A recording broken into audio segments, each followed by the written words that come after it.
Hello, everyone, and welcome to another horrific chat. Tonight I'm joined by Henk, illustrator and tattoo artist, as we discuss his inspirations, aspirations, and journey into horror. Welcome to the show, Dan, and glad you made it. We were nearly having a few technical difficulties there. We're no strangers to that. One or two. But we're here, that's the main thing. Gotta love technology. It just absolutely fucks with us and just I think it's all part of a plan. Like eventually Skynet's gonna come in. They go like, we've been fucking with you for a while. Now we got you. Do you know what all Skynet needs to do today? Is just switch off social media. Especially kids, they will fall apart. Like that's it. That's our world over. That's all Skynet has to do is right. No more TikTok for you, boyo, girlo. Fucking both. Especially the kids, they know how to program video games, but they don't know how to change a tire or like or like work a manual transmission or anything like that. Oh, I was joking about what was it? Cameron and I on Sunday we were reviewing Climb the Cornfield. Yeah. And Adam Cesari. Hmm? The author who wrote that is Adam Cesari. I think Cesari is how to pronounce it, but I know he did an issue. He did a story for Splatterpunk, and I illustrated the story that he did. And then I saw him at like Monster Mania, which is a horror convention in Jersey. Like I don't know, like 6 months later. So he's a nice guy. Oh, cool. Yeah, I enjoyed. I don't have any sensitive story behind it. That was pretty much it as well. Yeah. What? No, it was a fun movie, but there's one scene where Quinn, the main character, is in the car and has got a transmission. She's like, "Wah!" And you're just like, really?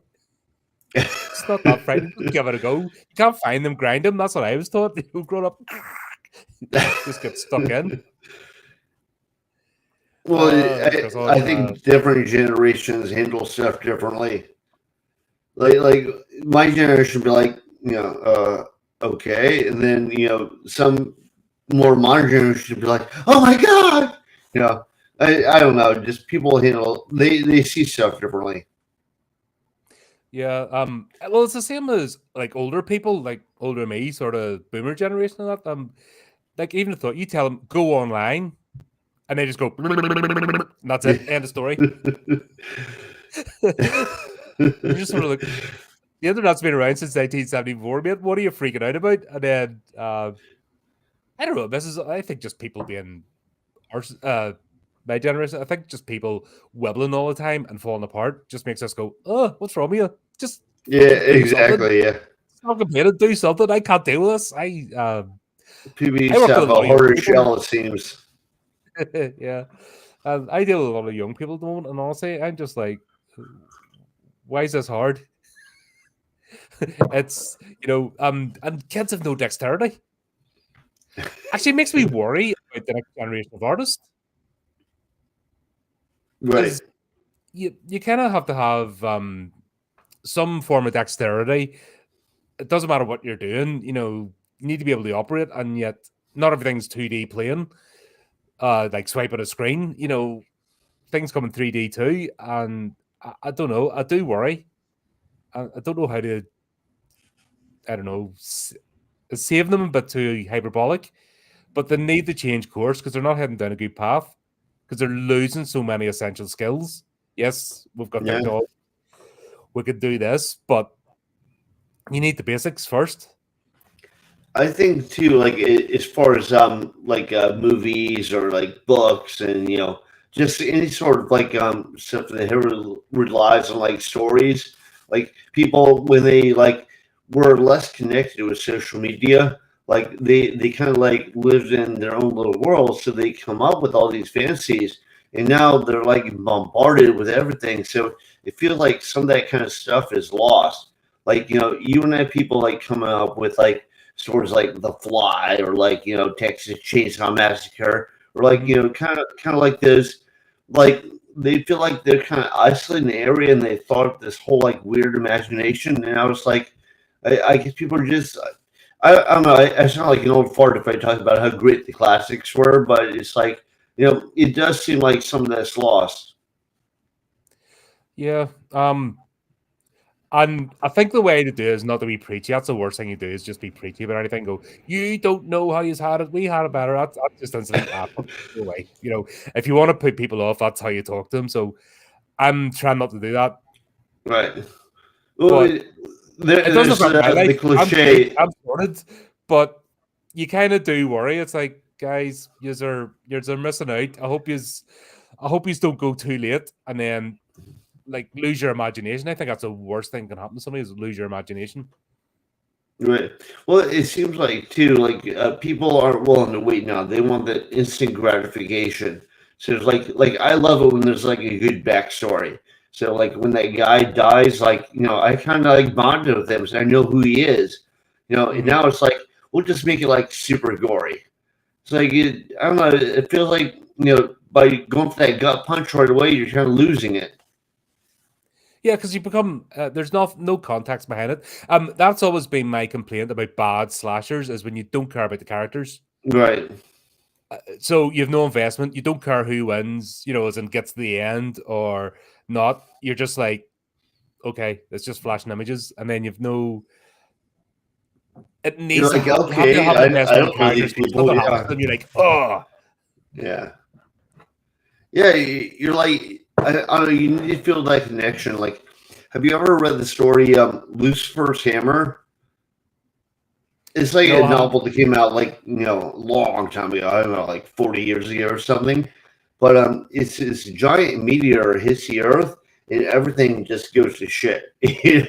Like apocalypse overnight. Like no more governments, warring gangs, all this sort of stuff. But they spend like the first third of the book just talking about like normal society. So you kind of see what things are like, and then it crumbles, and you see like the difference between the two almost immediately. But they need to build up what a normal society was. I think if they started out with like the meteor hitting the Earth, you wouldn't get as much of a feeling for like, oh, we had this and now it's lost. Yep. They did that with the Mad Max movies. The first one was still on the edge of the apocalypse. Right. Civilization still existed. It was just starting to happen. And I don't think the Road Warrior would have worked as well if I hadn't have had Mad Max and seen what was lost, essentially. Right. I've seen all of them, and I agree, but I also think the Road Warrior kind of stands out on its own. Like I saw that before Mad Max, and then I Mhm. saw Mad Max and I go, oh, okay. Yeah, well, it gives that better, it gives that something. Yeah, Extra depth, Road yeah. Warrior is my favorite of all of them. Even I haven't even seen the latest one because it couldn't be arsed. But what was it? Beyond the Thunderdome was just tragic, but it's funny, tragic. It's well, I'm so bad, it's good sort of thing. But you need to see There was what some things good were, stuff in it, what people have lost. like the Thunderdome and Master Blaster. Yeah. I mean, Who runs Border Town? yeah, yeah. But I enjoyed it, but I enjoyed all the Mad Maxes. Yeah, it was definitely the lesser of them. Like Road Warrior, Mad Max, and Fury Road were like way better. But yeah, yeah, that's but I think it's a sign of his times. Anyway, the sort of run out of ideas. They had to pump out another sequel, and yeah, that's what we got. But still have a little place in the zeitgeist that has its moment. You can sort of look back and go, "Wah, they thought that was good." it's very like I see I kind of felt like they bit off Lord of the Flies a little bit with like all the kids and like the Mm, crashed aircraft and stuff like that. I don't know. There's some cool elements, but I don't think they thought real thoroughly into it. It's more like, hey, Road Warrior was a giant hit. What's going to be the next thing that makes us a bunch of money? yep. They're like, Yeah, oh, that's what it Tina is. Turner's hot. We'll put her in it. God, some of her dialogue's fantastic. It just goes beyond bad to something epic. You know what I mean? Just Well, but it's let's not talk the about worst good. We're here to sequel. talk about good. We're here to talk about good artists. Bloody hell, man! I didn't realize when we talked last who I was with. God, is there anything you don't do? Anything I don't like or don't Yeah, do? no, is there anything you don't do? um, or is it I'm not a don't do great yet? Is that dancer. My lady wife was a Hispanic immigrant, and I still can't dance. I don't speak fluent Spanish, so, but yeah, I do a lot. You know, I mean, of course, there's stuff I don't do, but I do a lot. because normally it's when I talk to artists and writers, that it's normally they start out and they're still trying to build an app. But you actually started out in the creative industry. You started out as an illustrator, and you're working for Madcap magazine, and you're a lot in the music scene. Like that's generally not easy to get into or get established in. It's normally how did Well, that all come about? it also like I was like super into punk rock, Hmm. but back in the '80s, so they're like it's a very small community. So like I remember I went to high school at 5,000, and there were 30 punk rockers in the whole 5,000, congregation. So they put us up on the very top of the bleachers. So when they took like a class picture, we weren't in it. So like it wasn't anything like cool or big to like, like be into bands and do art. Like I just knew them. I'd like go to the kind of CBGBs of where I lived was called the 930 Club. It was in Washington D.C. and like everyone would play there, like the Exploited, GBH, like all these people would play there, and but it was a very small audience. So and I just happened to be the guy who did artwork, which is like very few people did our work. Most of them were just like fucked up all the time, But and I was like, yeah, man, I like it, man. I'll do our work. So they also have no money, so me doing it for free definitely helped. But yeah, then after you do it for a while, like yeah, you're like in a way you're kind of like let in, like you get into clubs for free and all that sort of stuff. But like it's not like you pay rent off that shit. No, but it's still impressive. Getting being involved. Not like there's people who are artists that go to Right. college, they do a lot, and they can barely get a gig, or they can't get involved with anything. But to actually be in and part of a magazine, actually getting to play your trade and build. Like, how was that creatively? I think you've always been an illustrator, you've always been a drawer. That's been your thing from your calling, so to speak. Yeah, it's like my dad's army, and my mom doesn't work, and like army doesn't pay a lot of money, so we live like in little isolated towns everywhere. So you kind of had to like make up your own stuff, Mm. and you know I like like I play soldier in the woods with like rockets, and like hairspray bottles and like fire them at people like bottle rockets, and so so it's like you just live in your own world and you make up your own fun. Like I built tree forts, like BMX bike around town. They'd be like small rural towns and stuff, and we didn't have social media. I think that was a huge advantage is not having social media. So like some of it I just kind of lucked into. Like I guess that was just like the beginning of the indie comic boom, and I happened to Mm. be in a town when I was in my later years of high school that was like, it was a university town, so it had a bunch of those like indie comic shops, indie bookstores when they're pretty scarce. So I go there and I talk to like there would be people that were artists for indie comics, and they'd be working there, and I like be this like little annoying kid bringing them storyboards going, hey, what do you think, can you give me some tips? But it just we I don't think any of us thought that would make us money at the time. We just thought like, oh, this cool stuff, we're into it, and then like kind of like everything, like you look at like the early punk rockers, like you know it's not even that early, but like Henry Rollins or Glenn Danzig, they're like they just loved what they're doing. They weren't making shit, and then eventually it blew up, and they like it all worked out for them over the long run. But nobody thought of it in the beginning. Do you think maybe there's a bit too much focus today on, like you said, the instant gratification? People do focus too much on the monetizations for things and they forget about the love because all I see on like X, for example, is just people going, nobody bought my book, nobody bought my book, blah, blah, blah, nobody bought my painting, nobody blah, blah, blah. And it's just negativity, meh, meh, meh, meh, meh. And I very rarely see I don't know, people take joy in what they do, and Right. this is not easy. None of this is easy, and obviously, I'll talk like I think it's a bit mad that you actually go into podcasting, like haven't built yourself because this thing's not easy either. You know, flipping you're scraping on a treadmill all the time, just trying to keep the machine going for very little in return.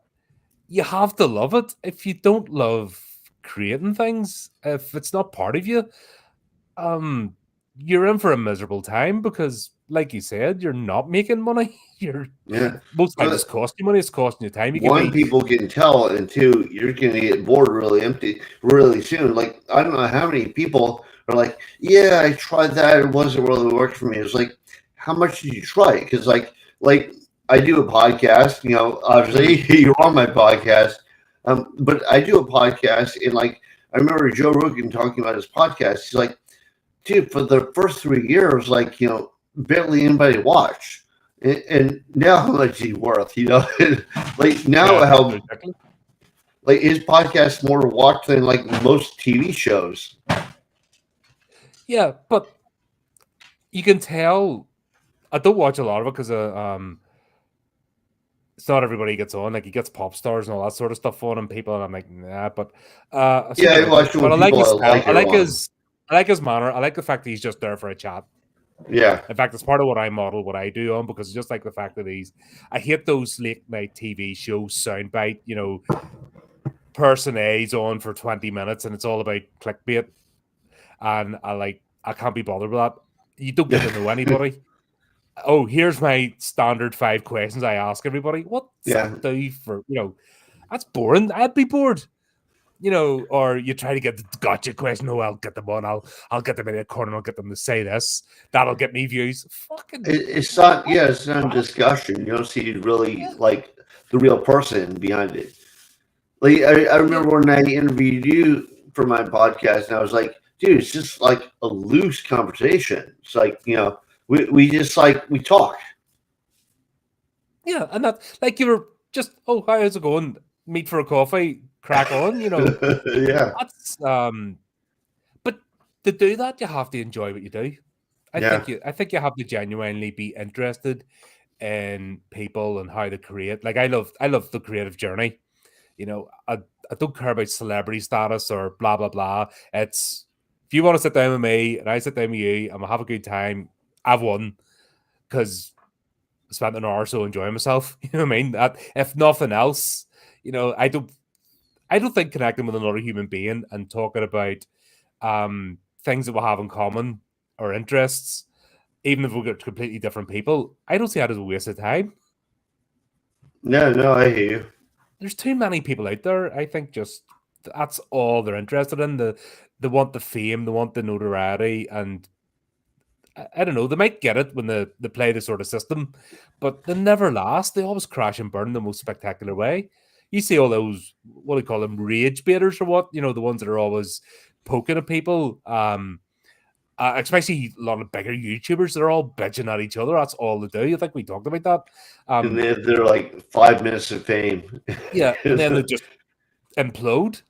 Yeah, I'd rather. they're like those one hit wonders. Like there are people like the Island Boys and stuff. Like they had one song that like kind of blew up, and it kind of blew up because people thought it was funny. Like Yeah, making fun of them was funny, and then it's like, hey, now we're a superstar. It's like, dude, get over yourself. yeah.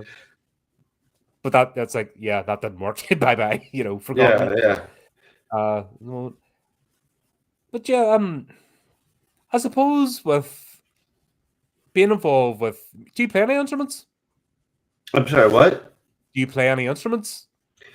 I play guitar for a little while, and I'm not good. Like I figure anything. See, that's another thing. You asked if I do everything. I was like, I don't do everything. So that's one of the things where I was like, if you want to be good at something, you have to really do a deep dive into it. And I didn't feel like I did that with the guitar. Like I did a little bit.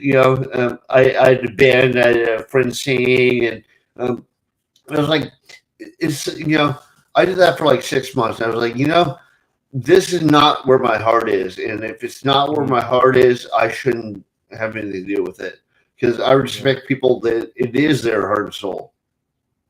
Yeah, I think there's a difference between enjoying music and playing it because I was taught when I was like 15 to play guitar, and honestly, I just could never. Do you know that bit where you just relax and Right, just do it? I just could never get past that. I was always still playing by numbers. Um, right. Later on in my 30s, I learned to play the flute. I actually went and did exams and stuff, and I sat in a concert band.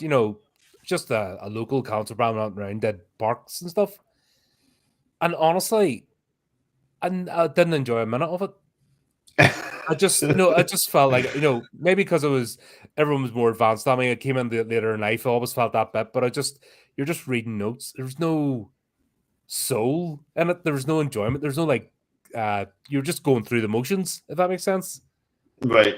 And it Yeah. was mechanical, and yeah, It I feels just like the realized, flow. Yeah. yeah, and I just went, and I'm no Ian, no Ian Anderson. Um, So that's what I just realized. Music as a performer or a player is not for me. I might enjoy music. I might enjoy listening to it, but actually going through playing is not for me. Now, I can't draw for shit. I don't deny that. But I found other outlets like painting miniatures, models, and doing things like that. That's a way I find. So I'm not fantastic, but I enjoy it. It's something I don't care about the end result. It's more the process. Right. Well, I think anything that someone does well is art. Mm, If they make great fucking cars, they make great cabinets. And I don't know if I can curse here. I'm from New York. We curse all the time. mhm. But yeah, if you do anything well, to me, it's art. Yeah, and that's is it is that what shaped you? Was it just being part of the scene and doing something? Actually, if not playing in the band, being up on the stage, but you were contributing, you were actually helping to create it. Did that feel as important as opposed to being a bystander and just being in the crowd? Was that like an important drive, or was it to get your art? Just an opportunity to draw for a purpose. What was sort of your main focus? Well, I remember this used to bother me, and it doesn't bother me now, but I remember it used to bother me when I was younger. People are like, oh, well, artists love to just, draw stuff. They'll like go to the park and just start drawing stuff. I'd like to do that. Like, I need to have a goal. Like, if Hmm. I'm illustrating a story or I'm illustrating whatever, I will go all in. I don't mind, like, putting tons of time and effort and research and whatever into it because I really want to bring it to life. But I need that to drive me. I'm not like one of those guys like, I'll just draw everything. So, but I love, I guess, like what I tell people, what it comes down to is I love stories. Like I love Hmm. telling stories, like good stories. I love telling them. I love reading them. I hope with every illustration I do, it tells a story. Obviously, when I write a novel or a tale or whatever, I try to tell stories. Yeah. I see that actually on your page. Like when you've done your drawings and your paintings and so forth, everyone has a story behind it. Everything has there's a reason, even the events leading up to it. I love the one with your previous girlfriend, the gas mask. You needed to do something for you needed to get a project in. You're behind. You're like, fuck, I need to do something. Come on, help me out here.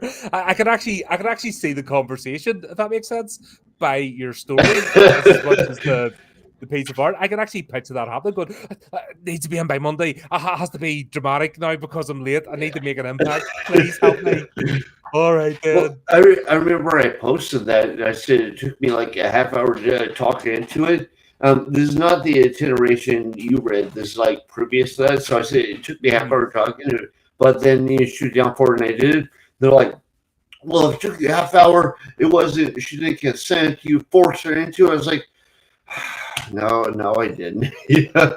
So, and then I remember so the person who like posted all this bad stuff. So I barely knew her. It was like somebody on Facebook that asked me to friend her. So then she went on this rant and she like posted it everywhere. And somebody Actually, somebody in the UK, Matt Fox, he's a horror writer in the UK. He got hold of me. He's like, "Hey, have you seen this?" I was like, "No, what is this?" So then I like expanded it, and I was like, "No, but it was four." So it took me a while to convince I was serious, but and I mean, a lot of people were supportive. They're like, "No, Dan, I know you."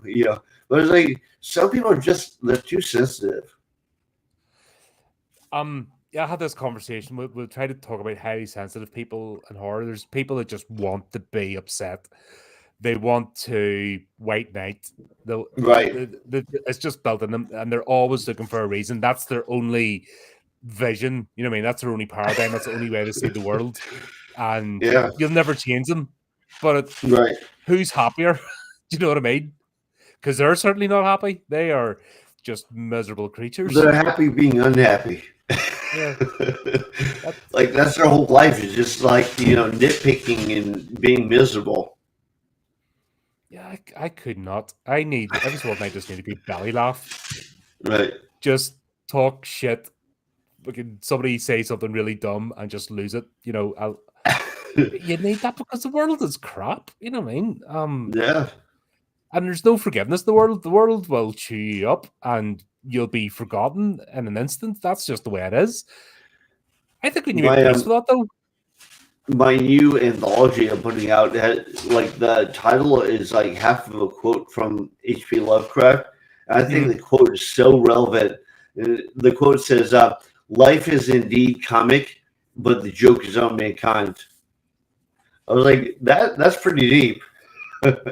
yeah, But yeah, everything kind of is a joke. Whether it's a good joke, a bad joke, it's just kind of joke. I think if you take stuff too seriously, you're just gonna stress yourself out over bullshit. yeah, I'm gonna say people that get on like that, and they're never end well. You know what I mean? Eventually, they look in the mirror one day and then they just snap because they realize they've just wasted their entire life. Yeah. No, I agree, 100%. Yeah, people get wound up over the littlest things. I'm like, really, that triggers you? Like, you have to. I don't know. It's like it sounds like an old guy when I say this. Like when you're like, oh, that's like a dad thing to say. But it's like, dude, just toughen up. There's a lot of stuff that's like, just think it's like people busting your ball. You don't take it as like, oh my god, I'm so offended. I'm so triggered. You're like, whatever. Like, and if you act like you're so triggered, like they kind of won because Yeah, like that's now, it.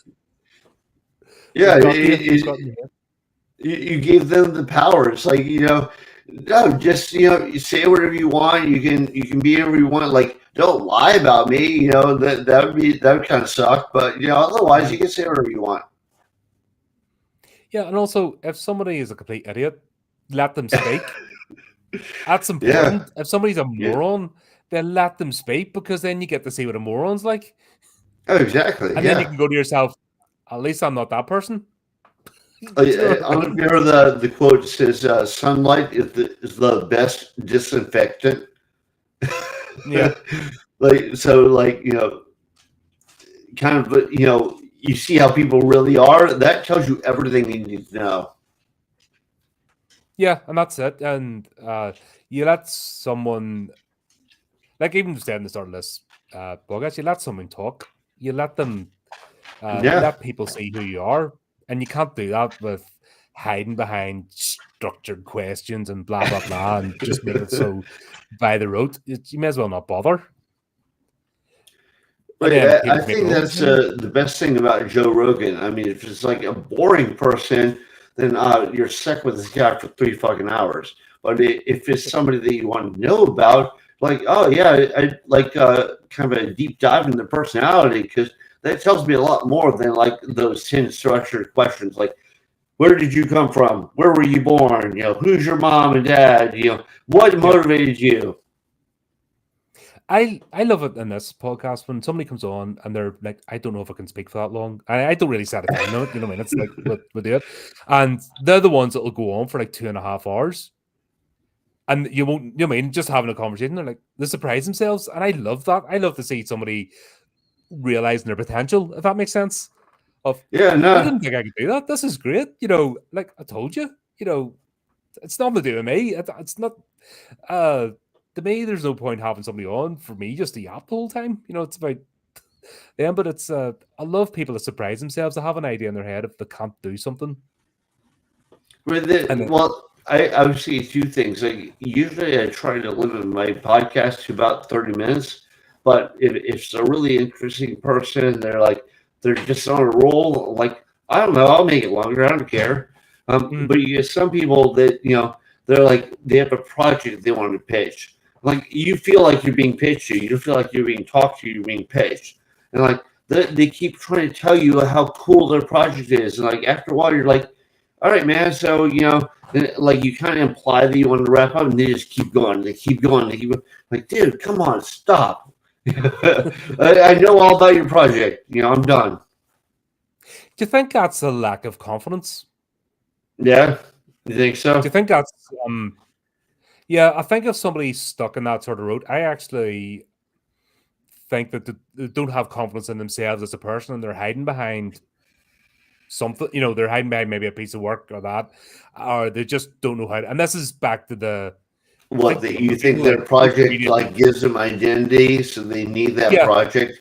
yeah, because they don't think that they can talk about themselves or they're worthy, or it's, you know, I don't know about you doing your podcast, but you do find interesting, you just wonder how people tick, you know, just not trying to pick apart, but you do get interested in, you know, how people present themselves, how they come across. You can tell if someone's used to speaking to people, got that demeanor about them. You can tell if somebody's a bit nervous and, um, you know, sort of when to prompt. You know, when you've done this for a while, you sort of know when to prompt them and that, and help them along. Some people you can't; they just clam up and that's it. And Right. there's up, you just see the bunny in the headlamp, so they see the little camera thing and they go, you know, and that's it. That maybe that's their moment to freeze or something goes on. It's I've always been fascinated how that works, that process. That's why I like talking to people, you know, on this more than anything else. What do you get from it when you talk to people? I know you like the sort of talk about art as well and people's creative journey, but do you have a wee bit of, is there something you're trying to find out about people in general, or passing curiosity, or has there something developed over time that you maybe didn't think about when you started? Well, I think one, I like to talk to people and hear the story. Like where they came from, what inspired them, what got them. And the thing is, like that helps me because, like, I'm like, oh yeah, well, that's a good tip, or oh, that's a good move, or oh, I didn't think about it that way. So I like to hear that. Plus, they might have something interesting. They're like, oh, well, I have this story, but this is kind of what's going on. And they're like, oh, that's kind of cool. I want to check that out. So I like it when people are just kind of like authentic and talk about like what's going on in their life and what their project's about, but aren't like trying to like micromanage and market it to you. Like some people like they just keep talking. They go, "Oh yeah, well it includes this, it includes this," and the thing that's really a turn off is when people tell you how great it is. Because like Mm. if you're telling me how great that is and how great you are, like I already don't think you're great, and I'm Yeah, if you already have to done. sell it to me, I'm not buying. Yeah, And I've had people like, oh yeah, well, this person should pick it up because it was awesome. It's amazing. I'm like, okay, well, like, I'll find a way to get out of this interview pretty fast because I'm done. yeah. Do you see people that do posts like that all the time? That's all they do, and you have no idea what they're about. And like, we don't like, you're allowed a private life too. That's the thing. People, there is an expectation, I think, that if you go on this or you post on social media as a sort of public figure, that everyone has entitled to every aspect of your life, which isn't true, but you still need to give a bit of your personality. How else do people get interested in? Because if you're going to do like 10 interviews and you just say the same thing every 10 interviews, then nobody's going to follow you. All right, I've seen one, I've seen them all. No, it's, um, I don't know. I've never been interested in picking up that person's work. When I see people posting like that or just talking like that, I kind of don't want to know about them. Like, okay, right, that's it. You've got your 10 talking points. Game over, sort of thing. Right. Well, you also, I think, if it's a creator talking to you, you kind of, but the way they talk to you, you kind of see what the personality is like. So you kind of see how they brought that to life. So I'm like, Hmm. oh, well, you sound like a interesting person with like a broad perspective and a large vocabulary. So you probably like put something really impactful that I should check out. And like, if all you're telling me is like, how great it is, and like everyone seems to love it, but you're not telling me anything about it. It's like you're actually driving me away from your project. I'm not as Yeah. interested. No, no, it makes sense. And I think, um, is that what got you to do the podcast? Was Well, it that sort of initially, exploration? Yeah, initially, what was it that actually made you think, oh, I want to reach out? Is it purely to hear the stories, or was there something else like ticking away there that made you think, yeah, well, originally I was interviewing. So my friend Ryan Murphy did a podcast, and mhm, he'd interview me, and I was like, hey, why don't I interview? Like, I know all these like old school legendary tattoo artists because like when I started tattooing back in '98, like now it's considered the old school days. So there are all these people, like it was a much smaller community back then. So I know all those people. So I'm like, hey, so I have access to them. So I'll just interview them and I'll talk to them. And then that slowly developed to like people like that. I was like, why don't I expand down? I'll talk to like authors I like and comic artists I like, just people doing projects I like, mhm, so and I've been kind of lucky. Like initially, I wanted to be a comic artist, and there were some people that really inspired me, and I've actually had them, like Walter Simonson and Steve Bissett, on my podcast, and I was like, wow, I can't believe I got them. But you talk to them, and you kind of want to know like what led them to be what they were, because now they're iconic. And mhm. by the way, they were very personable and very nice. They weren't like there's no like rock star ego. But yeah, it was like initially just like, hey, I kind of want to talk to people and find out how they got what they are because like they're a big fucking deal, but they are at least to me, and I kind of want to know what led to that. And like I remember with tattoo artists, like I'd be talking to Guy Atchison, who's a legend in tattooing, but he started out doing like album covers for metal bands, and then he developed a whole new style of tattooing and put out a book. And I remember I bought it like back in '99. It was like in Trapper Keeper, like now it's like a Mhm. hardbound book and everything. But it's like those were the early days. He's talking about all sorts of stuff. He revolutionized the industry, and I wanted to know what led him to that point. So yeah, Yeah, yeah, I just like talking to people and hearing the stories. yeah. Talking about your story again, because you started out as an illustrator. You then decided to go to art school when you've already been actually doing it. And then you became a tattoo artist. What was that sort of journey like? That's a bit of a because normally people become tattoo artists. That's sort of the first thing they go into, or sketch, or you know what I mean, or they try to go to school first. You've kind of done it completely reversed. You've went into Well, magazines and sort I of bounced around. Yeah, you're right. yeah, and then you decided to. Did you feel like you needed to formalize your creativity? What was the decision to go to art school about? Well, I used to draw and write everything, and then I Mhm, remember I read Watchmen for the first time, and I was like, "Wow, I can draw and write." Because like before that, I couldn't decide. I was like, "I have to pick one." And after that, I was like, "I can do both. This is great." So then I kept like submitting. I submitted to like DC and Marvel and all these other comic companies, and a few of the best ones, like Caliber. They put out the Crow and stuff like stuff that became big was indie at the time.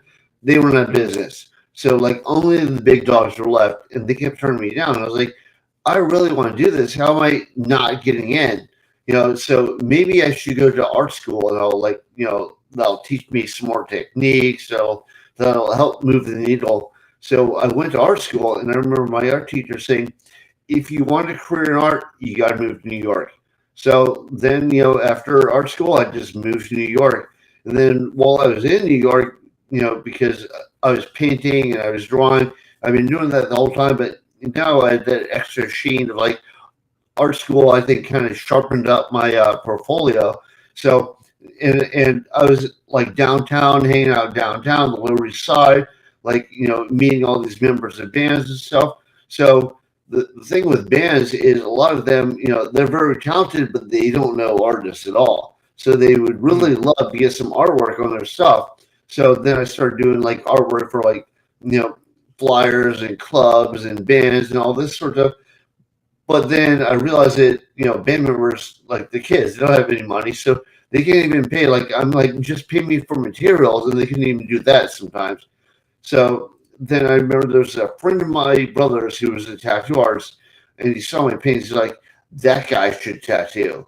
So then I started tattooing, and I was thinking like, I'll just do this till I get a quote real job, And then I remember I interviewed DC Comics, and like they only wanted superheroes, and they paid very little. And I interviewed with Penguin Books, and they liked my stuff, but Penguin Books will pay between 6 and 8 grand for a book cover, which I was like, oh, that's great. Yeah, but you get it like every year and a half. I was Yeah, so like, you you can't can't really live in live New on it. York. Yeah. Yeah, I was like, you can't live in New York off that. So then I started blowing up because this was kind of the earliest tattooing. So like most tattoos were like kind of like trouble art, basically. So I was like trying to bring like Oh, my were art you school. during the Trump stamp era? What? Were you doing all the Trump stamps? Was that you? No, I did do a lot of those. Yeah, Every sketchy chick would come in, you're like, right, bend over. Bzzz. I've done a Next. lot of tramp stamps. Yeah, yeah.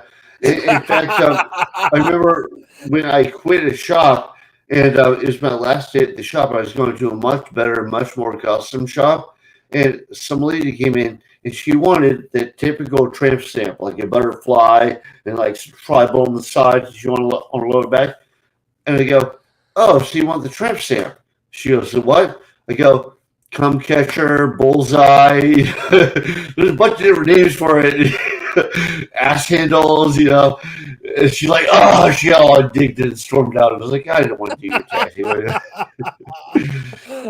Brilliant, love it. What was the?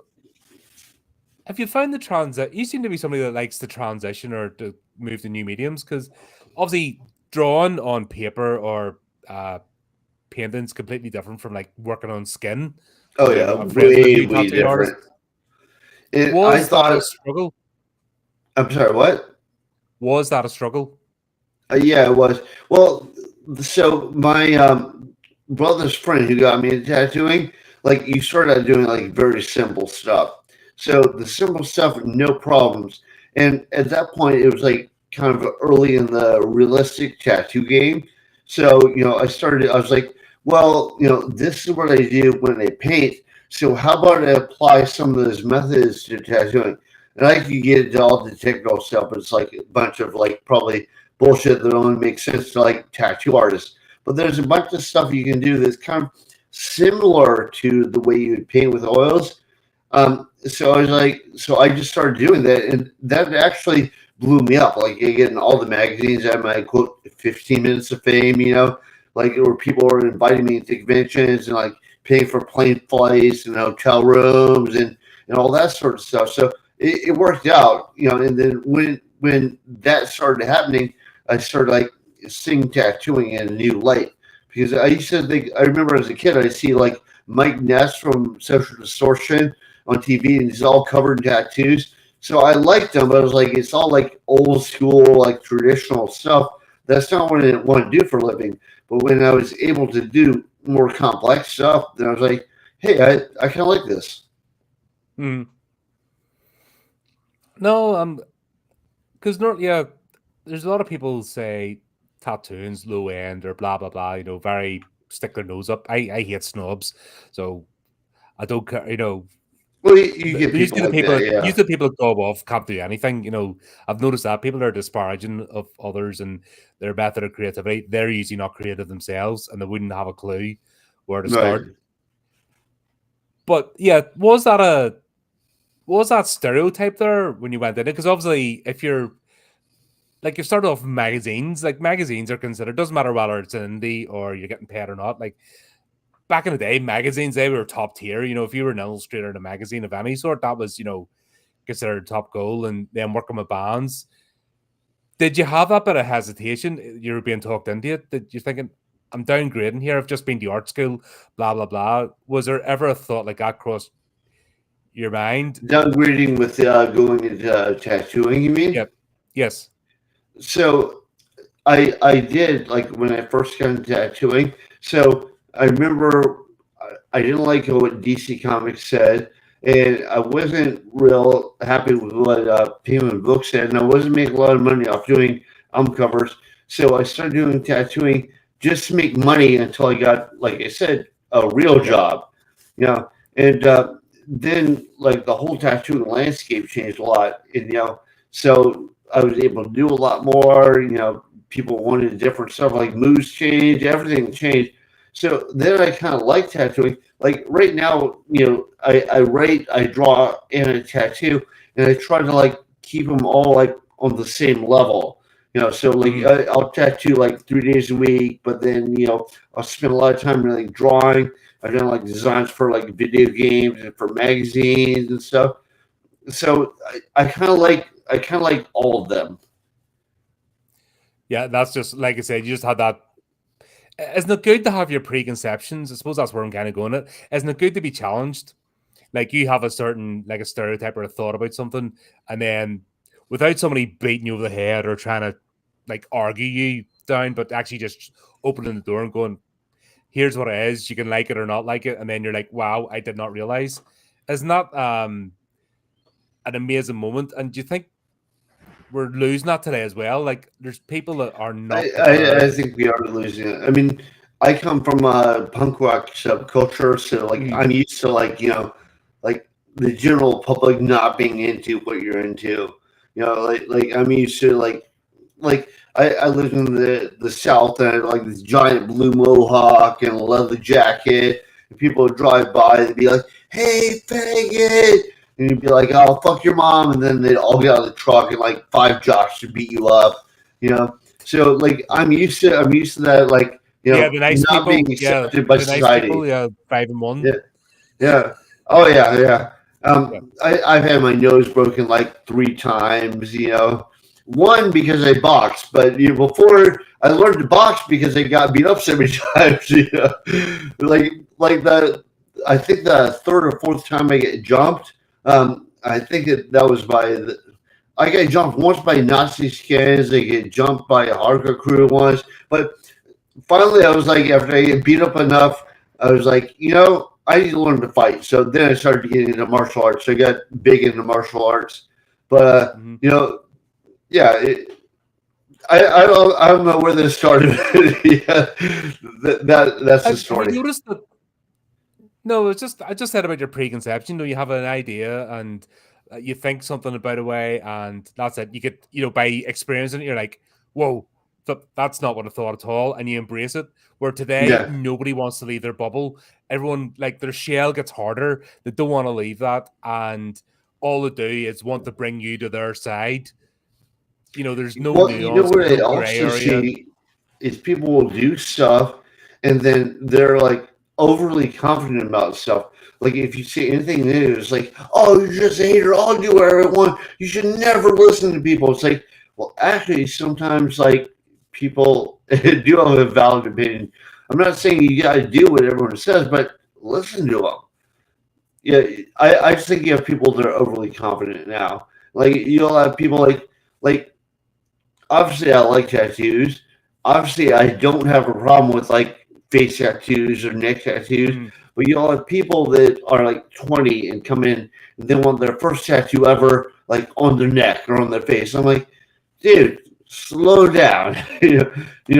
That's not how you should start out.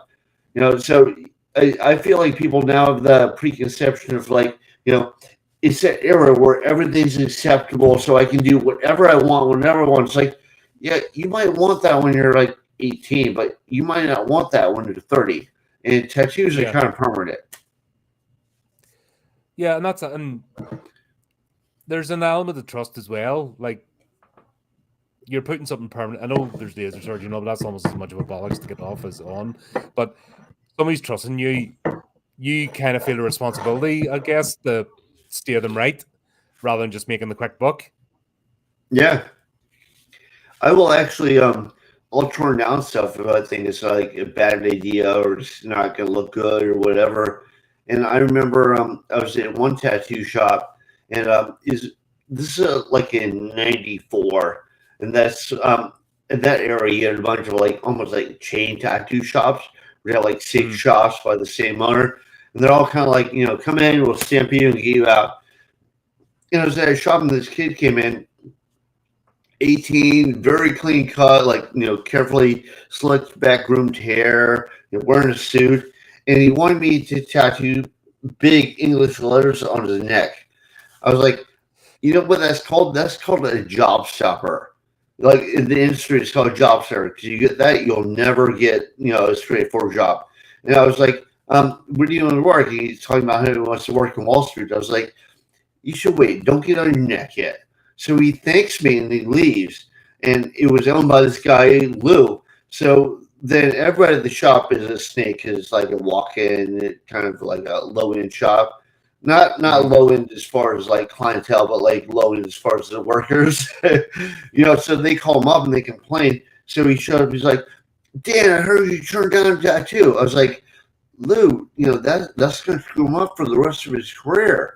And Lou's exact words, he goes, fuck him, take the money. So, and I was like, Lou, I don't think like that. And he's like, oh, you got to. But yeah, no, I don't think like that. Yeah.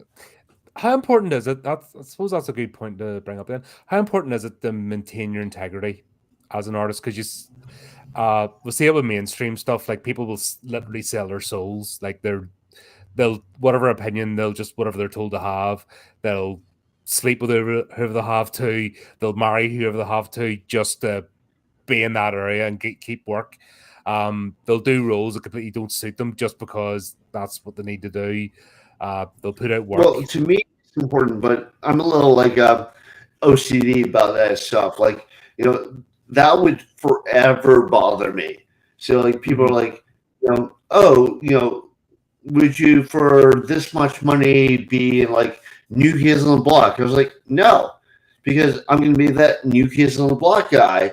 I don't want that. I'd rather not make that money and not be in that band. Because Mm. that's not me. So it's like I don't know. Like I said, like maybe that's like a little bit of like my OCD or Asperger's or whatever. But I'm like, yeah, no, it's like I'd rather like be my authentic self, which obviously anybody's authentic self changes a little bit over time as your like perspective widens. But I'd rather be myself than like be forcing something. Yeah. No, I'd say it's integrity, and it's something that's missing a lot. It's great to see people with that because it's missing a lot in the world. You see it in the writing world too. You see people that are they'll stab anybody in the back if they think they're everyone's a threat to them. Right. And you see it in a lot of writing groups, that if they think somebody's up and coming, they'll stamp them down or they'll they'll diminish their self confidence or somebody's just starting out. They think they're going to get bigger or land them or just even the fear of it, they'll squash them. And It's like they kind of don't it, realize that it actually works against them instead of for them. Like oh, this guy is good. He might be a threat, so I'll be an asshole. Or you could be nice to him, and then it elevates both of you. yeah, or just for the sake of not even for any reward or career wise, but just I don't know. I just think it's better because it's hard enough in the world, as we both discussed, and Yeah, I well, don't know that's why what I'm you go saying. out of Though. your Like, way to make just enemies be for no reason. just be like a normal person. Don't get like all like over the top about stuff. It worked up. I'm like, if somebody's like a good writer or a good tattoo artist, I'm like, oh man, that's really good. I don't go, I could do that better. Why didn't they come to me? Yeah, I don't even think like that. I just go like, oh, you did a good job on that. Yeah, or if somebody's battling you, flip, okay, mate, how do you do it? That's great. You know, where am I going wrong? A few pointers, Yeah. or if you're in the position that have got more experience in something, then I hate people that hide. Or they know something, they've got knowledge, and they hold on to it and they won't share. Well, I think you can I always think learn stuff. Yeah. I don't get that mindset. It's odd. It's like, are you really that precarious that just the one little push or one person comes along and that's all it's going to take for you to crumble and fall? Like, are you really lacking in that much self confidence because you Yeah. have learned something that's your edge? It's back to the 90s, the whole saying you mentioned Wall Street, the whole guppy thing or yuppie, sorry, where, gotta be merciless, gotta do this, and Yeah. like American Psycho sort of Like shit, Wolf of Wall Street and all that sort of stuff. yeah. Yeah. Yeah, and you're like, nah, uh, I think that says I just more rather have about myself. you than it says about the people that you're trying to like talk down. Like if you're trying to elevate yourself and talk everyone else down, that says a lot about you, about your personality. Yeah, and I think it's harder now. And correct me if you think I'm wrong. Is it harder now to hide who you are? I know people can. I'm not even talking about fake accounts and stuff, but I'm talking about creators that try to put on a persona that's not them. Um, Like particularly the be nice crowd, or somebody's trying to be an edge lord, or somebody's trying to be an anger merchant. And they're trying to put on this persona, but it's fake as hell. Is it I harder to think do that with social media, or is it easier? I think, well, I don't know. Like a lot of the people that I like look up to, like from that old era, like of illustrators and writers and all that sort of tattoo artists.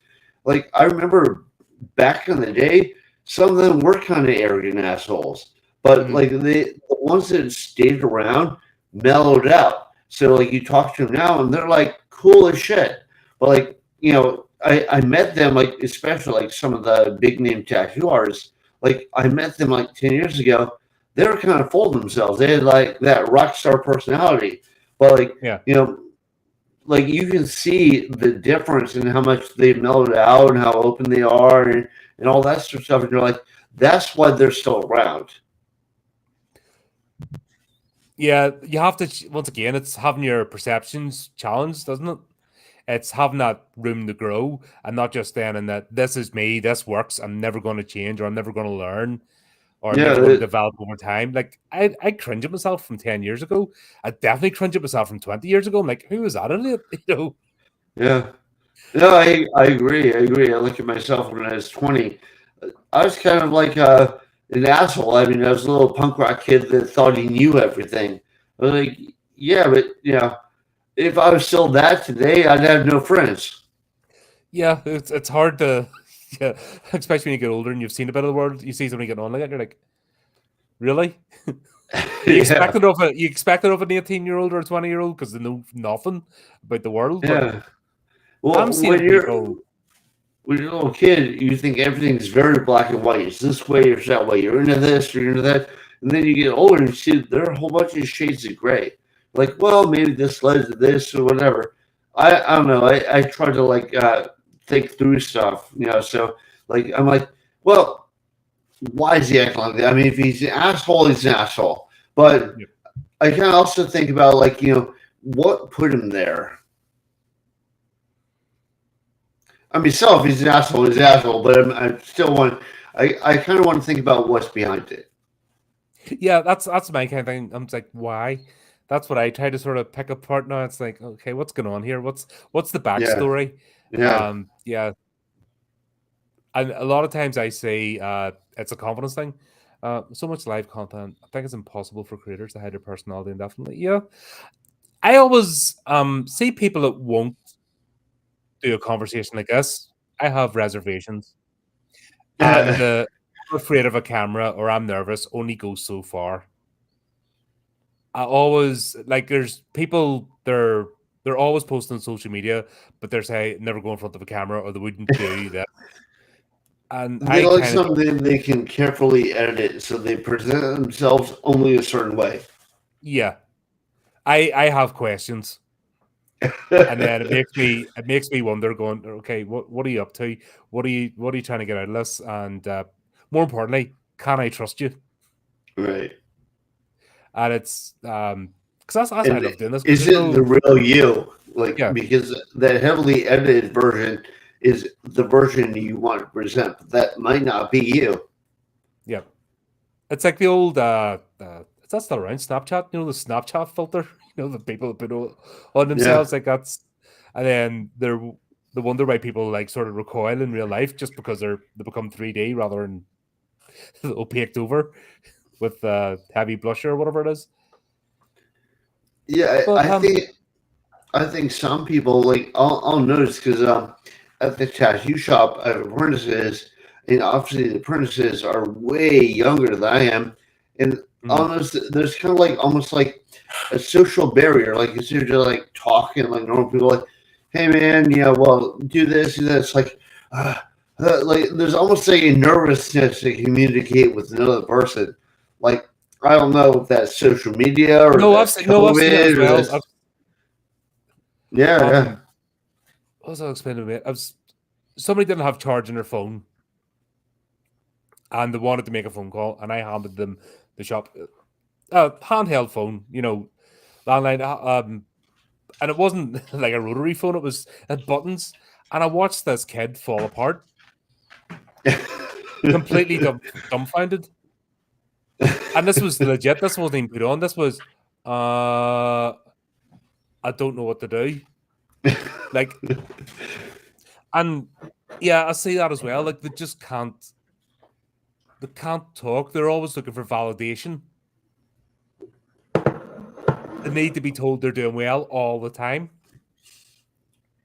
There's I think part something, of it is the whole like give participation trophies to people. It's like yeah, if you won or you lost. Like you don't have to hurt people's feelings. Like and actually, kids actually if they run, and they like won the race and they get the trophy, but everyone else gets a participation trophy. Like a lot of those kids that get that trophy throw it away. Like the ones that have the real trophy, they keep it because people know in their head. I just think that like not everything should be validated because not everything is good. yeah, Like people think everything I say is like the word of God. It's like, no. yeah. And I'm lucky. I have people that argue with me all the time. So Yeah. my closest friends, they'll just and someone will just argue with me just for the fun of arguing with me, because just to wind me up. And I don't know if it's a good or a bad thing, but I definitely don't live in a bubble anyway, and I wouldn't want to, because imagine that bubble gets burst. Yeah, well, Like, I learn a lot imagine more. being It's a that. lot more interesting when people have like differences of opinion or taste, or even just bust your balls. Like, Yeah, all right, man, that was kind of funny. I see where you're coming from. yeah, and that's it. And I think it makes you a better person. So then, when actual trauma or an actual uh, event happens, in life, you're better prepared to deal with it. Oh, definitely, yeah. Yep. A little bit more of a hard skin, yeah. Hmm. Talking of which, you've let's see, where do we begin? You've had brain hemorrhage, you've had all sorts happen, you've had injuries to yourself, you've had stuff going on in your personal life. Like, Um, you've been through the mill, mate. yeah, I don't know where to start with it. Yeah, no, I brain cancer. My wife didn't hit a run. I've been in two cars that flipped over. Um, I fought a crackhead and he severed the tendon on my thumb and had to get sewn back together. Like, I could go on forever. There's a bunch of shit that happened, but yeah, I don't know. Life's a rocky road. Yeah, like But sometimes, sometimes it doesn't need to be as rocky. Like, each one of them events yeah. individually have broken people. What keeps you going? Like, surely Um, there must be at some point you're like, what the fuck am I doing even here?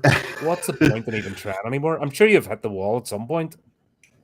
well, I think I've never gone like, okay, I give up. And I think like my parents, they're super military, they're super conservative. they're super Christian. I'm an atheist, and I was super into punk rock, and I remember they would fight me every step of the way, but it's like, I'm going to be myself. I'm just going to be Mhm. myself. I don't care what anybody says.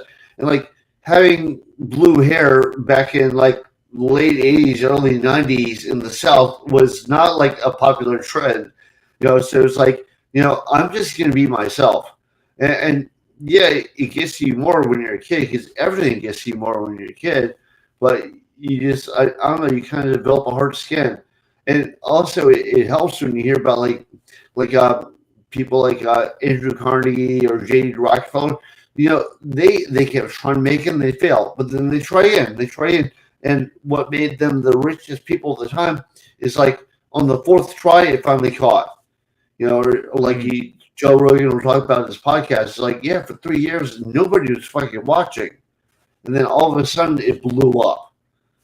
So like I just feel like in the end, you're going to die, and nobody's going to care really. I mean, maybe a couple of your like family members, like, oh well, that guy was kind of cool, but nobody really cares if you make it except for you. So Mhm. you got to keep at it, or give up. And I don't want to give up. Yeah, do you think if you give up, that'll be the first and last time? Yeah, so like I kind of I feel don't want. I kind of feel like the day I decide, nah, that's when I'm finding a big tall bridge. Because what's Yeah, the point of being alive anymore if you're not gonna, and not even about being rich, I think just pushing and striving and growing. Like I hate being told as well when you get to a certain age, you're meant to just not learn anything or do anything anymore. You're meant to just right. stop. I was like, why? I've another 40 years ahead of me. What am I meant to do? Just vegetate, like be a living, breathing sack of meat and fucking have no aspirations whatsoever. Like, where do you think that mentality comes from?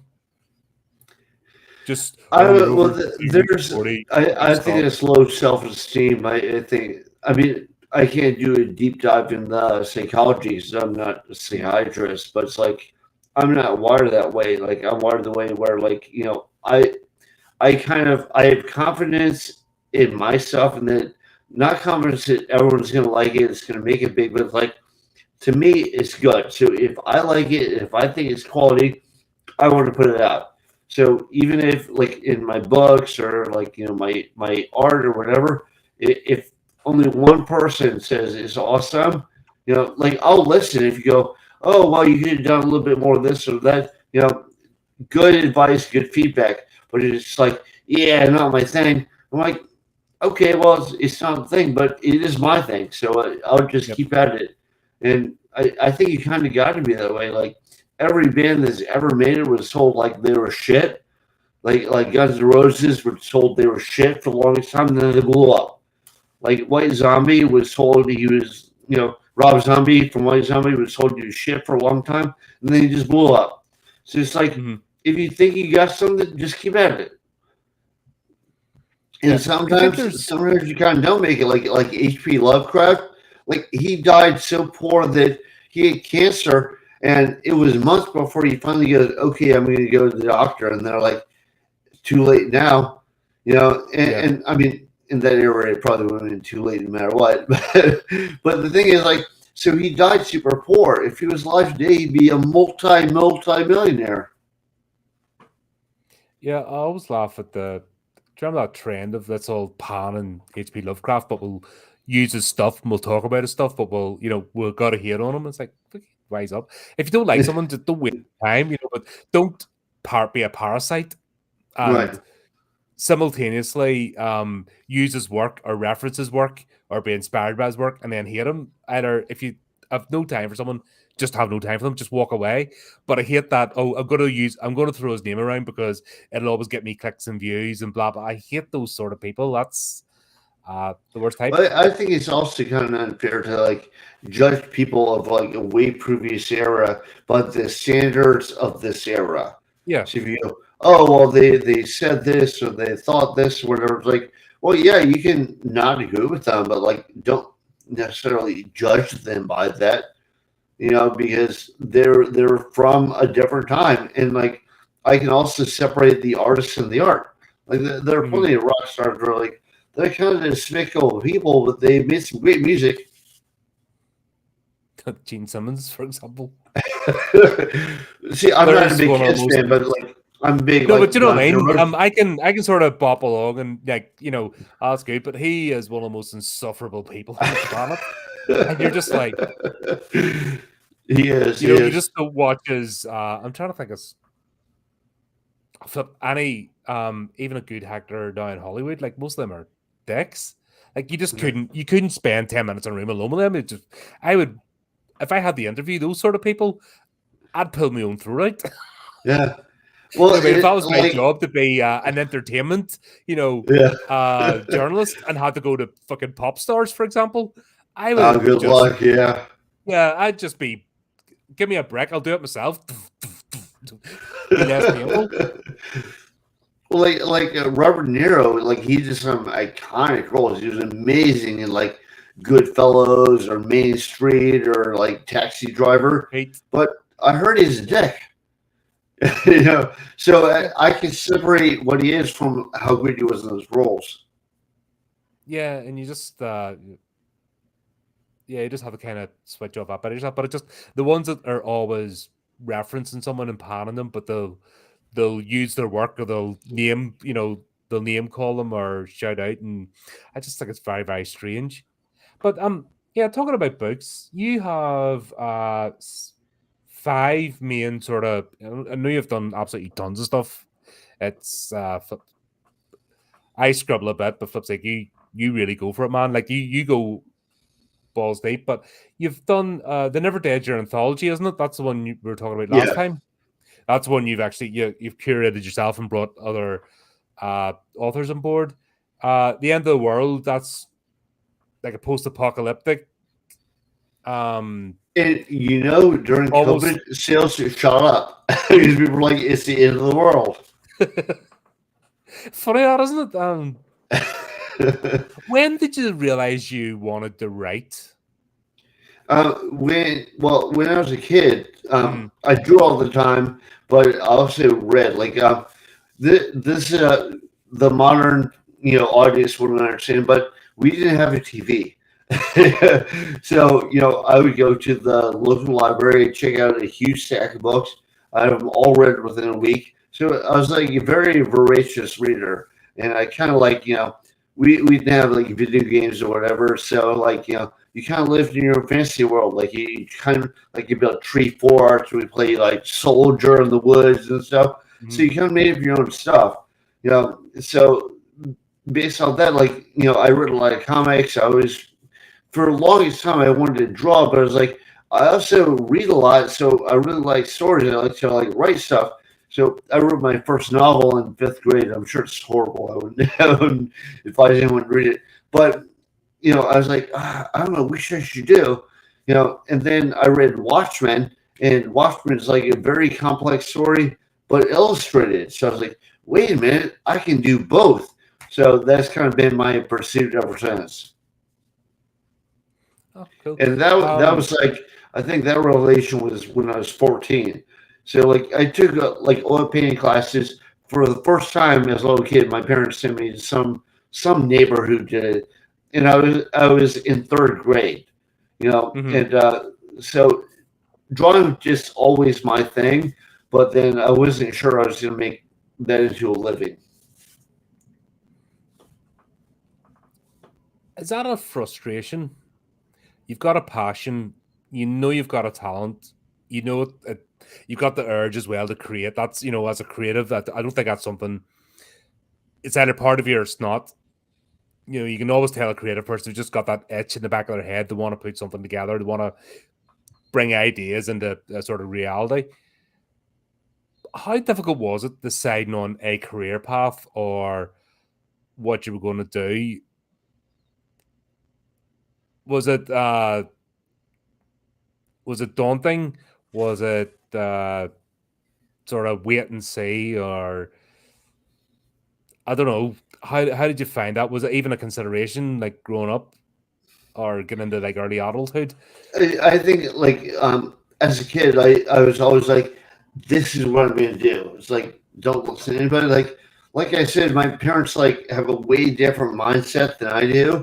So it was already, I wasn't like, oh, I gotta do what my parents say. I gotta, I remember so I looked super punk rock in high school. Like I looked like one of those English punk rockers. I had a leather jacket with like spikes on it and like purple mohawk and all this sort of stuff.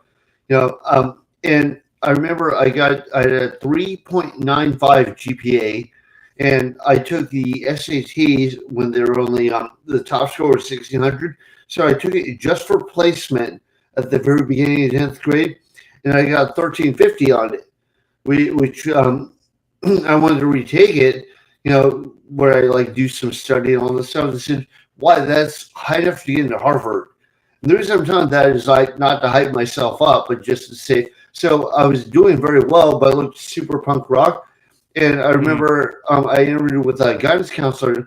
So I asked my dad to, help co-sign a loan for college because I couldn't even get a loan on my own, like because I was a kid, So I asked him to co-sign because art is not a career. So then I went to the counselor to see if I could like maybe get like a grant or like get somebody to like like I don't know they do this like government loans or whatever. And her Hmm. exact words were she said, "Get ready for a career of pumping gas because that's all you're ever gonna do." Like oh well, Oh, yeah, brilliant but like, encouragement there. yeah. Well, I still remember what she looked like. I remember her name. Her name is Mrs. Robinson. But it's like you know, no, don't tell me what to do. Like the more you tell me no, the more I go. Okay, I'm going to do that. Yeah. Uh, school's the worst time of my life. I hated school. I did all right, but I hated school. I hated the environment. Um, apart from the two teachers that got the most out of me were my two PE teachers. Believe it or not, Okay. my two physical education teachers. They were the ones that got the most out of me. Just inspire me. I'm a science teacher. Everyone else was just I had to put up with them, and just I hated that fact. I hate conformity. I hate being told you have to be this way. I'm sure you got that. If you have that sort of streak about you, and I think it is a creative mindset. I didn't understand I was a creative person until I was like 29.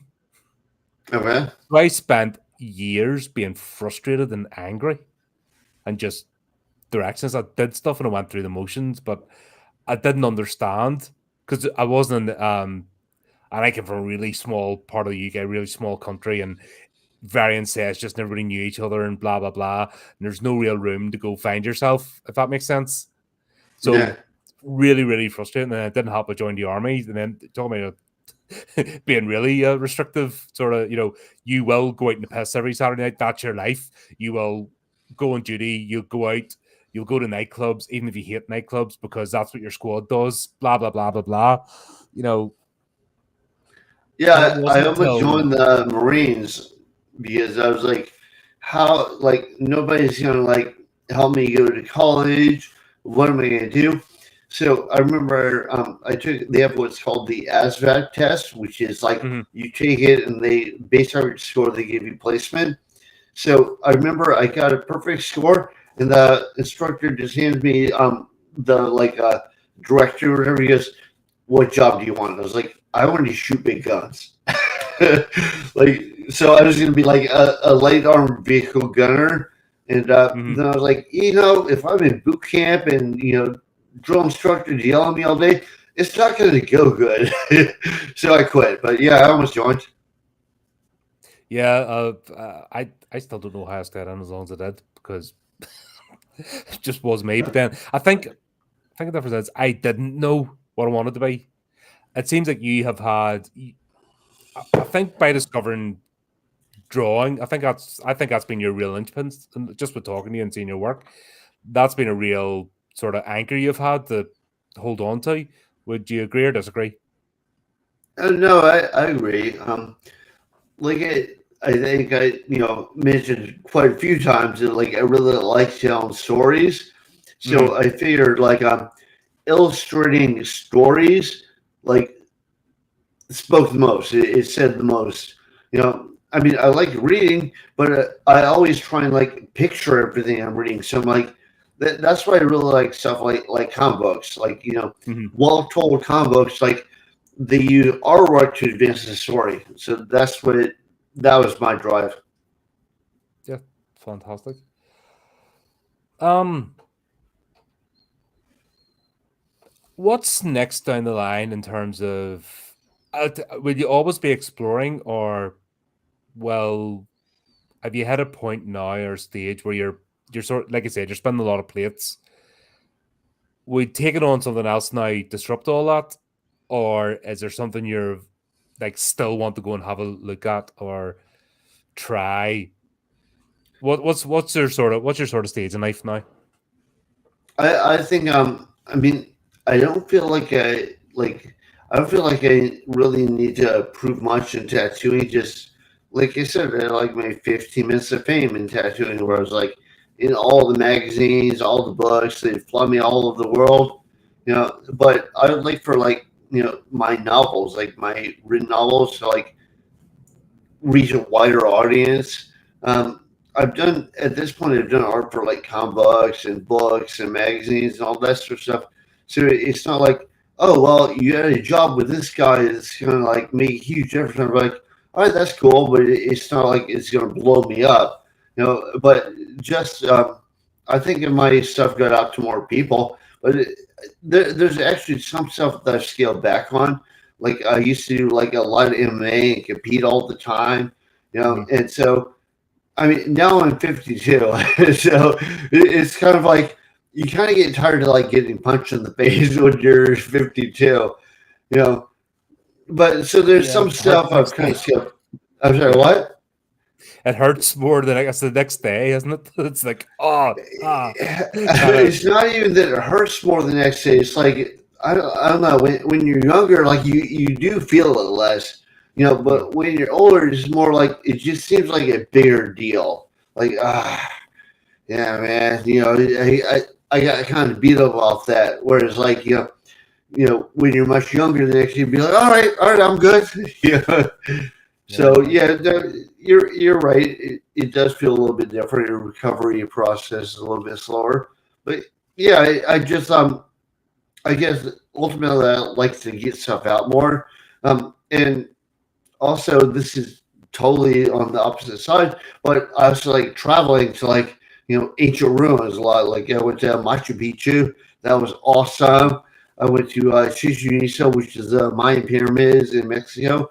That was awesome. I went to Loch Ness. I went across the loch. You know, Yeah. that was awesome.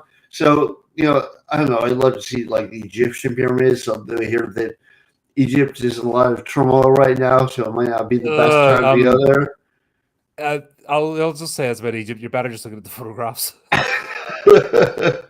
Uh, you get mugged like for the old one that haven't roped off, or go. They're like, there's not much to see, and then you're getting harassed the whole way along by see the ones with the camels. They're trying to get you to jump on one of the camels, and then they're trying to Oh, extort you to you get went on. there, and that was your experience. Yeah, God, it was back in the 90s. It was uh and it's got worse apparently. They've got more aggressive, just Oh, great. all the hawkers and stuff. The kids chase you and stuff, and it's just like, oh yeah. Well, in theory, I would like to go see the pyramids and like the Sphinx and stuff like that. But yeah, I love like seeing ancient ruins and like like super old temples and pyramids and stuff. And there's Mhm. a guy, I believe he's English. Like do you know Graham Hancock? I've heard the name. I don't think I've spoken to him. Okay, he has actually a series on Netflix called Ancient Apocalypse now. But Oh, right, right, right. yeah, but Yes. he wrote like two. Well, he wrote a bunch of books. But he wrote two that are like really kind of like mind blowing. Like he wrote Magicians of the Gods, and I forget what the name of the other one is. But his whole theory is he says we're a species with amnesia. So we were all around, and then we'd have like giant meteorite strike, and it would kill off all except for the most primitive people, and then we slowly build ourselves up. So like he says like the stuff in Egypt, like the Sphinx and the pyramids, were built way, way before we actually think they were built. And Hmm. so like I've been to a lot of this, so I'm very into all that stuff. So, like I went to Machu Picchu, and he talks about Machu Picchu and like how it was like a city built on another city, and you can kind of see like the ruins of the old city, and then so everything I've seen is kind of validated stuff, but that stuff interests me. Yeah, 'cause it's still happening. London's built on top of older London. New York's the same, isn't it? Like there's like almost like Yeah. an understudy that Well, was I went just to to keep Edinburgh, people and they have accepted. a quote City of the Dead tour where you go Oh into yeah, that yeah, I'm really underground good. I city. lived Yeah, there for a few years. Yeah. yeah. They have some really creepy stories, like about like old ladies who like taking like society girls to get pregnant. Be like, oh, honey, I'll help you, give birth. And then after they give birth, they slit the girl's throat and they sell the baby. Yeah. Anything if it involves money, yeah, Jock don't do anything. They're horrendous. Dear. Some of my best mates are Jocks, you know what I mean? I lived there and I've married one at one point. But yeah, it doesn't surprise me. They're I think they're the best storytellers in the British Isles, Scottish. Oh yeah, what the They Scots? have the best folklore and the best stories. They really Well, love like Burns night. If you ever go to like a proper Burns night, and okay. it's just locals, and they'll Well, practice for like a I'm a couple of big weeks fan doing the tunes. of Arthur Conan Doyle, who did invented Sherlock Oh, Sherlock Holmes. Holmes, yeah, Yeah, so I read all this stuff as a little kid, and when you go to Edinburgh, they have like the Arthur Conan Doyle saloon. This hmm giant iron statue of him right outside the saloon. It's pretty cool.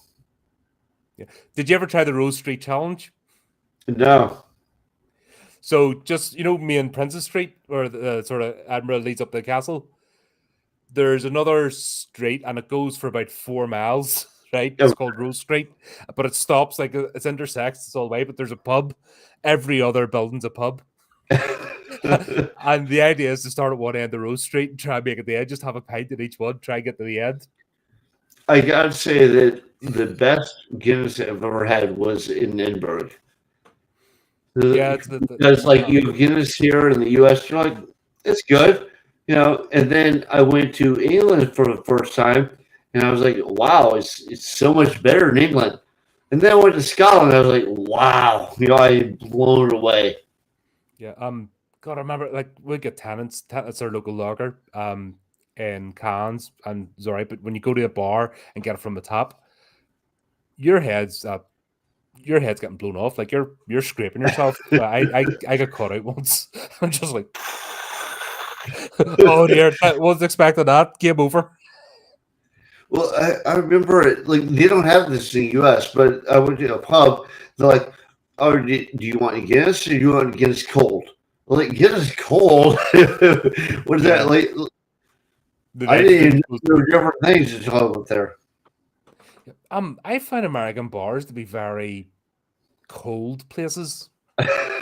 Like people just go to sit there and drink and talk to the barman. Yeah. The barman, they don't. There's no like if obviously being in the UK, you open the door and there's laughter. There's just people talking, just genuine buzz. American bars don't have that, and I think it's I kind think of it's sad. That's what when I lived over your way, that's what made me homesick. Is get into bars and just no atmosphere. no, you're right. I think it's a different culture, and it's also because like it's a giant mixing pot. So it's like if you went to if there's like a Spanish bar and all the Spanish people hang out there, it'd probably be a lot warmer and more social than if Mhm. you just go to a neighborhood bar. Like maybe you have a little group of like Irish over there, a little group of Italians over there, a little group of like Spanish over there. Like I don't know, people get a little bit more separated. Plus, it's also like less well developed. It's like if you go to England, like they've been there for a long fucking time. Like people like they know their neighbors, they hang out, they have a more social atmosphere. A lot of people here are like, oh yeah, well, I just moved here, or I just came to this country, or whatever. So I think it's a little different feel. Nah, I suppose that's a fair one. Um, but yeah, that's always fun. But I love people. I've always loved people that yarn. Like the old guy at the end, just yarn a story. Doesn't have to be true. Just Right. I love somebody just gets invested in telling a story, and I'll just sit there and listen to them. And yeah, that's where my sort of love of Even when you storytelling. know it's bullshit. Yeah, it doesn't matter. They're invested. They're telling a good story. And what's the difference between that and somebody writing a play or fiction? That's true. Yeah. I mean, that's sort of folk. That's proper folk You don't tales. really And get that in the U.S. as much. Yeah. I think it goes with the whole like it's a more social vibe where you're from. mm, The U.S. is more like okay, we'll watch the sports on the TV or whatever.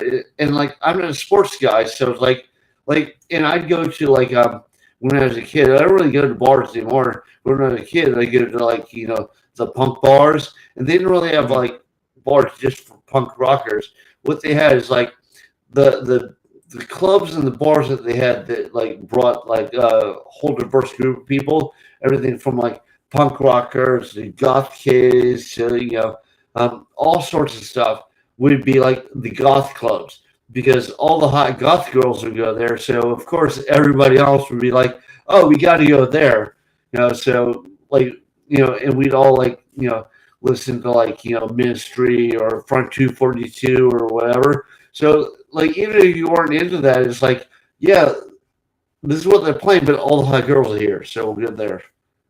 But Yeah. it's from that Um, where it'd be kind of like people would talk about like what they're into and tell stories and stuff like that. That would be more like communicative, but it's like a small group of people that kind of do the same sort of alternative stuff.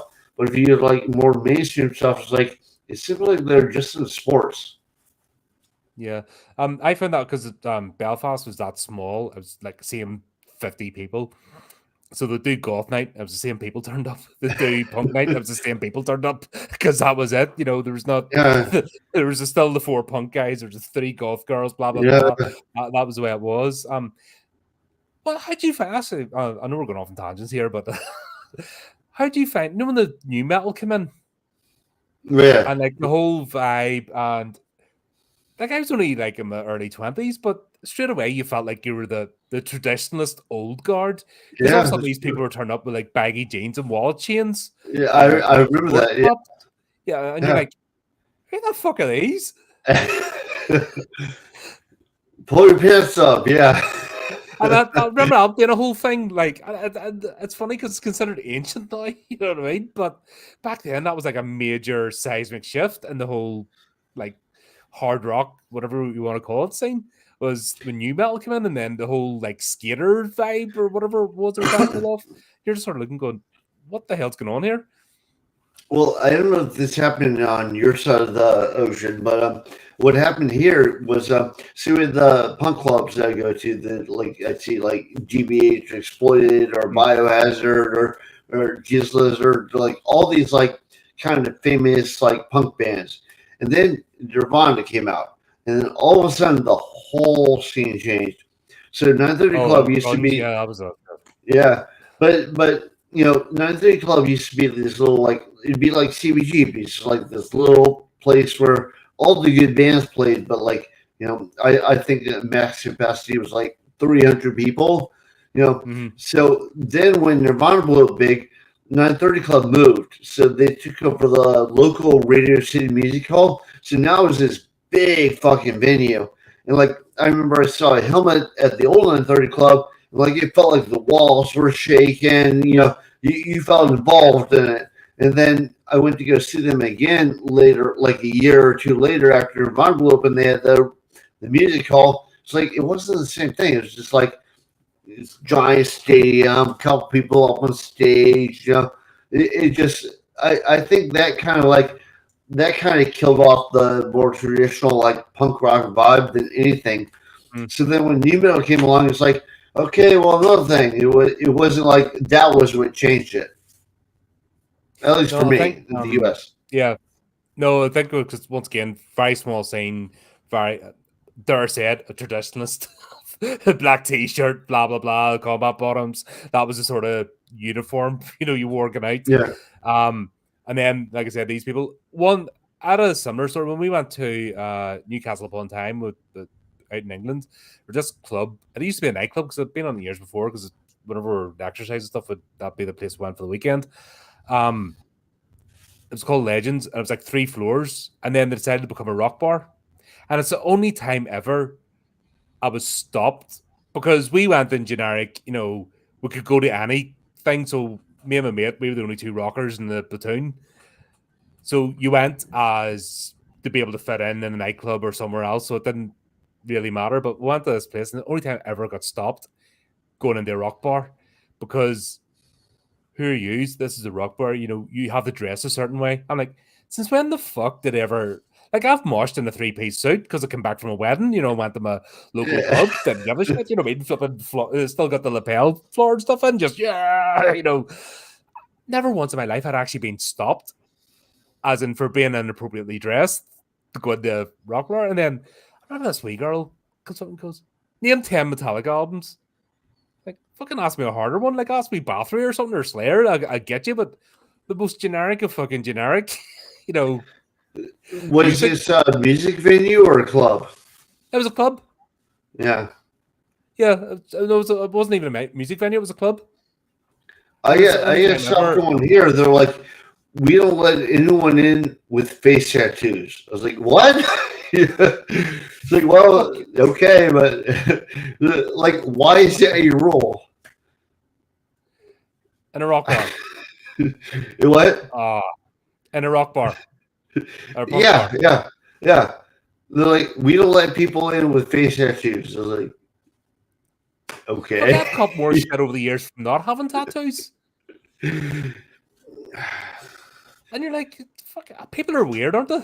Yeah, yeah, yeah. It's when people get that collective mindset of this is the way things are, this is the way we will look, and if you do this, you must look, act, talk this way, to fit in with the crowd more than being the creative. It really pisses me off. And I see they try to do it in writing. Like I said, you see these people and try to do it. Oh, you will write this way. You will use this prose. You will not use these words in horror. And you're like, fuck away off, would you? Get a life. If people don't like what I do, fine. That's up to them. But don't tell me what way I have to do it, Right. or I don't dress a certain way. And it becomes more about a social club than actually being creative or enjoying the scene or the music or the art or the writing or the stories. What I mean? It becomes more about, oh, right, this is our little gang, and yeah, we're only going to let our friends in, and you're not part of the club. Like I grew up like that, being an outsider. I don't need to Yeah, fucking I have it. think that it kills everything. That's like when you can't take it seriously. Like I remember, actually, I remember Rollins talking about this. Um, like there's like an outfit and the way you have to look to be in a punk rock. Like I remember when I go to the clubs, like you have people that are like they were into the Smiths, but then you also had the people that were into Sex Pistols, and then you had the Mhm. people that were into like more metal stuff, like Obituary or something, or Yeah. Slayer, So, but it's like, okay, everybody's into like kind of like alternative indie stuff. It wasn't like you've got to follow this formula.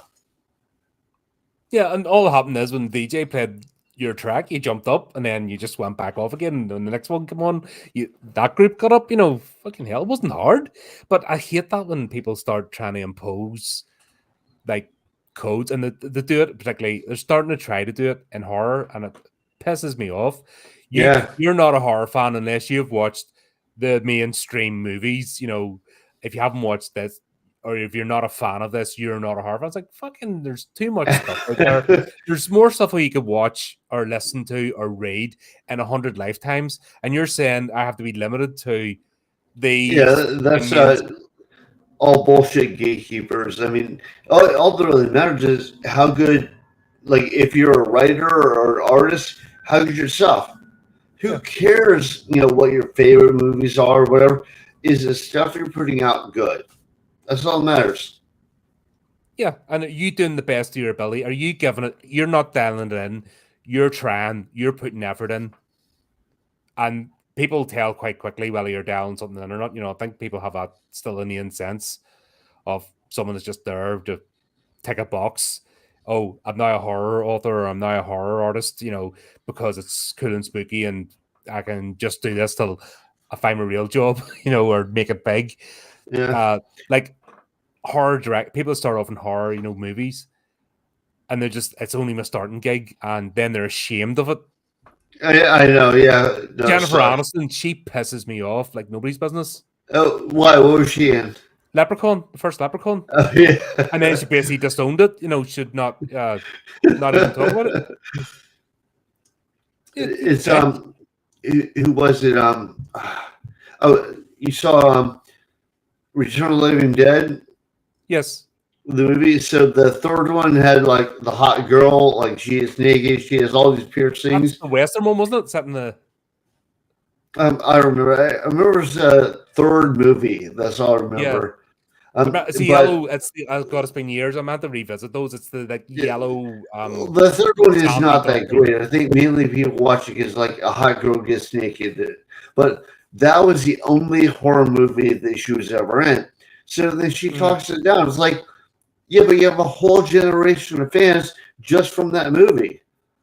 You know, don't be a hater. yeah, and if you do something, own it. Fuck's sake, especially creatively. We all start somewhere. We all but like I've like back at the start of this channel, like some of the earlier streams that were just atrocious. And I look back at some of the design work and all I did, and I'm just looking, going, "Oh, was that me?" But then that's part of growing, isn't it? But you Yeah. don't pretend it never happened. Well, That's part of your I growth. think you also got like that was awesome in its era.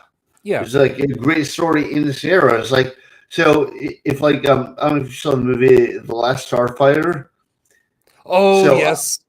God, yeah, that so I I saw enjoyed that. that It as was fun. yeah, I saw that as a little kid in the Mm, theaters. I thought it was amazing. So if you watch it now, there's like kind of some cheesy stuff. Like they're in the spaceship, and when it's hit, you can tell they shake the camera to make it like. But it's like you can't judge it by how it is with your current eyes. Like if it came out yesterday, okay, judge it. But if it came out like 30 years ago, don't judge it by today's standards. yeah. No, you gotta have that, better perspective. But Yeah, I don't know. I think people like that. Everyone wants that quick, shiny thing with no right. context now. But there's also I think it's Gen Alpha or whatever. They're sort of looking above and going, nah, not playing this game. And they're bringing the retro stuff back, like physical media and VHS and stuff, and they're wanting to uh, sit around the table and play D&D and all. They're like, oh, this is better I used to actually have being VHS around tapes. friends. Hmm? I used to have VHS tapes. I still have a whole bunch of them. Yeah, I don't have any more. I've lost No, them in but I the used car. to. I don't anymore. No, I still collected them, and I still collected my physical media.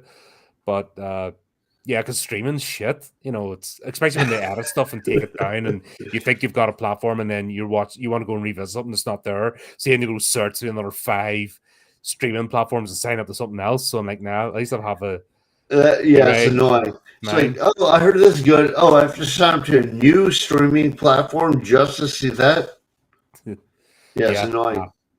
or just order the What's system. also annoying is they'll have a show that's like amazing, and they go, "Yeah, I don't know if it's making enough money," and they just cut it. They're like, "Wait, what happens?" Yeah, Especially today, like a show mightn't, it might have an audience, but it mightn't build up until word of mouth gets right. out. And it's harder Yeah, now because there's so much stuff, so it takes longer for word of mouth. But yeah. word of mouth's always going to spread faster than any ad campaign. So that's where people are genuinely excited about something, but not everything's Well, viral. But this is I don't know how many like word of mouth have become classics, but at the time yeah, they weren't big. yeah. And then over time, that's what's happened, and people got to appreciate. Oh, do you remember this thing? Oh no, I missed it when it came out. Didn't think it was. I didn't like the ad, or I missed it. It's you can't replicate that. That's what the corporations don't understand. That's Right. organic. That's lightning in a bottle. You can't manufacture it. It just happens or it doesn't. But it doesn't mean things don't have value, and that's why everything's beige now. Because this play it safe, but we'll spend $400 million in the movie, but it'll be beige and bland and safe, and you'll get no emotional experience from it whatsoever. Right. Well, I think one big problem too is like I know they screwed over a lot of like comic artists and book authors that had like a great idea and how to go. Okay, well that's kind of cool. You know, we hired you because it's kind of cool and popular, but you don't know Hollywood. So then they'll try and like add stuff and Fucking rewrite George R. it. Abrams. He The did it with what? Cloverfield. George R. No, Abrams. George R. He did it with, Abrams. the friggin' Clover, right? He sort of evolved the first one. That was his main thing, but the sequels he just ripped off other writers. Dick, that all came out in court and stuff, and they sued him because he just took their story, like 10 Cloverfield Lane.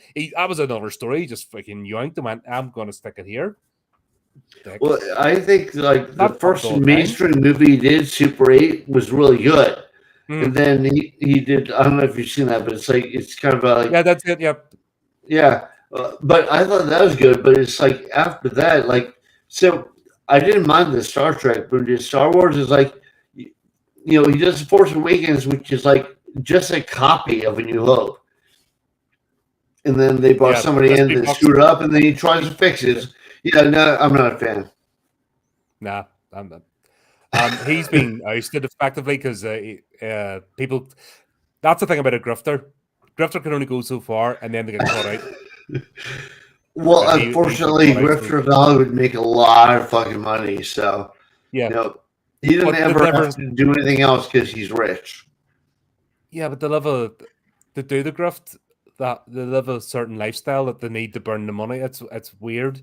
Like they're always having to reinvalidate themselves and stuff. I went to one of them weird courses, them marketing courses, because Right. I'd heard about them, but I wanted to see it firsthand. And you can see those people are trapped. It's like a Ponzi scheme. They have to sell so many, but they have to buy so many courses to get access to sell. To be the main speaker or the hype man or the person at the back. They all have to move their way up, and then they have to invest more to get kept into the next level. It's disgusting to look at, but when you see it firsthand, you Probably a can't lot of imagine. those are like a lot of those like marketing programs. Yeah. Oh, they're shocking. But like I said, that's the first of me actually seeing these people in the flesh. I've seen it on YouTube and stuff. I've heard it being talked about, but I actually went to one and seeing it up close and personal. You're like, and what was the scariest part was watching people being converted. You see the glazed eye look of like somebody finding religion for the first time, and they've been sucked in, and nothing you can do is like, "Are you sure about this?" And they're not, and you're just like, "Oh dear, please don't ever." I would rather be poor than like that gullible. I'd rather temper my expectations, but keep trucking on, but never ever like fall for stuff like that or be that desperate for fame or success that I have somebody take advantage of me that way. That would be horrible.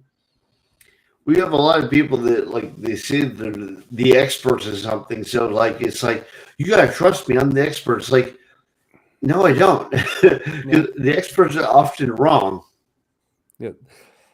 It's like, and if you're saying you're an expert or I'm the subject matter expert, you're a bit of a twat. It's like I know a bit. It's like podcasting. Yeah, I've done a bit. I know a bit. Do I know everything? No.